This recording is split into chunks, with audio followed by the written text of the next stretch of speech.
Assalamu alaikum everyone. I hope all of you are doing well. So in this video, I will be discussing about John Dryden and his literary criticism. So let's start. So Dryden was born in the village of Aldwinkle, Northamptonshire in 1631. His family were prosperous people who brought him up in the strict Puritan faith and sent him first to the famous Westminster School and then to Cambridge. He made excellent use of his opportunities and studied eagerly, becoming one of the best educated men of his age, especially in classics. He was going to become the poet of Puritanism when the Restoration brought about a change in him. He had come to London for a literary life, and when the Royalists were again in power, he placed himself promptly on the winning side. He wrote a poem to welcome Charles II, and was made the poet laureate and royal historiographer in 1670s. He became the best known literary man of the London and was almost as much a dictator to the literary set which gathered in the taverns and coffee houses as Ben Jonson had been before him. His works was rewarded by largely financial return and by his being appointed collector of the port of London. His major work include Essay on the Dramatic Poesy. Dr. Johnson says Dryden may be properly considered as the father of English criticism, as a writer who first taught us to determine upon principles the merits of composition. Dryden wrote this essay as a dramatic dialogues with the four characters representing four critical issues. Charles Sackville, Eugenius, favor the modern over the ancient, while Sir Robert Howard as a critic argues in the favor of the ancient, while Sir Charles Sidney Lycidius argues French drama is superior to English drama, and John Dryden as a nadir favors modern English plays. In this way, he develops historical criticism, comparative and descriptive form of critic, and finally give his own independent views through the replies of nadir as a critic. Dryden includes 5 issues in this essay. The first issue is ancient versus modern. The second one is unities. The third one is French versus English drama. The fourth one is separation of tragedy and comedy versus tragedy or tragic comedy. The fifth issue is appropriateness of rhyme in drama. So let's start with the critic's viewpoints on ancient.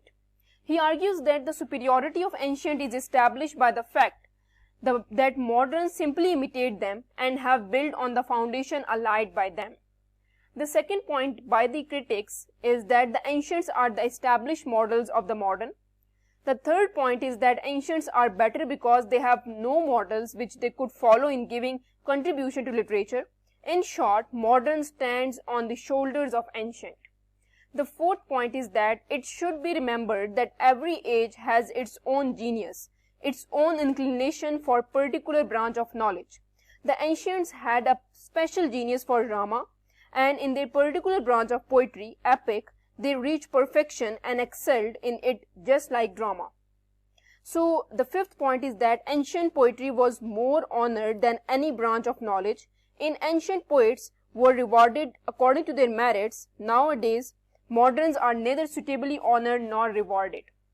The sixth viewpoint is that the rules of dramatic composition are not followed by modern dramatists, whereas ancient followed all the rules. The seventh point is that the ancient drama is superior because the ancient closely observed nature and faithfully represented in their work, whereas modern do not observe and study nature carefully. The last point is that ancient follow the rules of unities. Ancient have one plot, whereas the modern plays does not follow the unities because there are number of actions and subplot in the play. For example, Hamlet and Dr. Faustus. The ancient organized their play well. We are unable to appreciate the art and beauty of their language only because of many custom tradition are not known to us. For example, Ben Jonson, he was considered as superior to the moderns in all things. So Eugenius' views on moderns are that he favors the modern over the ancient and replies the critics that the modernists have learned much from ancient. The modern have not followed the ancient blindly, rather they have written new things in many ways. So according to Eugenius' views, he gives some defeats of the ancient and some triumph of the modern. In ancient plays, there was not any division of the plays into acts. The modern have preferred this division and divided their plays into acts, but not only just in acts but also into scenes. But Greeks wrote without any definite pattern or plan, and when they could write a good play, their success was more a matter of chance and good fortune than of ability. The second point is that the plot of the ancient lacked originality. The player vanished, which was to cause delight, was destroyed. The plot of the comedy also lacked originality in the ancient. The third point is that in characterization, they no doubt imitate nature, but their imitation is only narrow and partial, as if they imitate only an eyes or hands and did not dare to portray the lines of a face or the proportion of the body. The fourth point is that even their observance of three unities is not perfect. The ancient Horace and Aristotle did not mention of the unity of place. Terence was one of the most regular of the ancient dramatists, but even he did not observe the unity of the time faithfully. So the fifth point is that there is a lot of narration at the cost of action. Their play become monotonous and tiresome because instead of providing the necessary information, they inform audience through dialogues and monologues. The sixth point is that the ancient plays do not perform one of the functions of drama, that is of giving delight and giving instruction. There is no poetic injustice in their play. Instead of punishing vice and rewarding virtue, they have shown a prosperous wickedness and an unhappy piety. The seventh point is that finally their themes are equally defective. The proper end of the tragedy is to arouse admiration and concernment. Their themes are lust, murder, cruelty, bloodshed, which of arousing admiration and pity. Arouse horror and terror, horror and terror, so the ancients are inferior to much modern as Shakespeare and Fletcher. The ancient in their comedies no doubt introduce a few scenes of tenderness, but then their lovers talk very little. So they decided that the moderns were more perfect because they have altered the mode of writing as well. So another point of view is that French versus English drama. Dryden refused to be impressed by French drama and critic. He declares that the literature develops with the development of nation. French dramatists follow rules strictly and banish many artistic beauties from the stage. The second point is that Dryden disapproved the rigid separation of tragic and comic elements. He sees no reason why tragic comedy should be forbidden because it mingles myth with serious plot. English practice of mingling those elements provide a better way of comic relief. So the third point is that Dryden does not admire the exclusion of the subplot and minor episode from the French play. So the fourth point is that French dramas fell short in employing too little action and scenes of violence. Dryden defends irregularities of the English drama in general.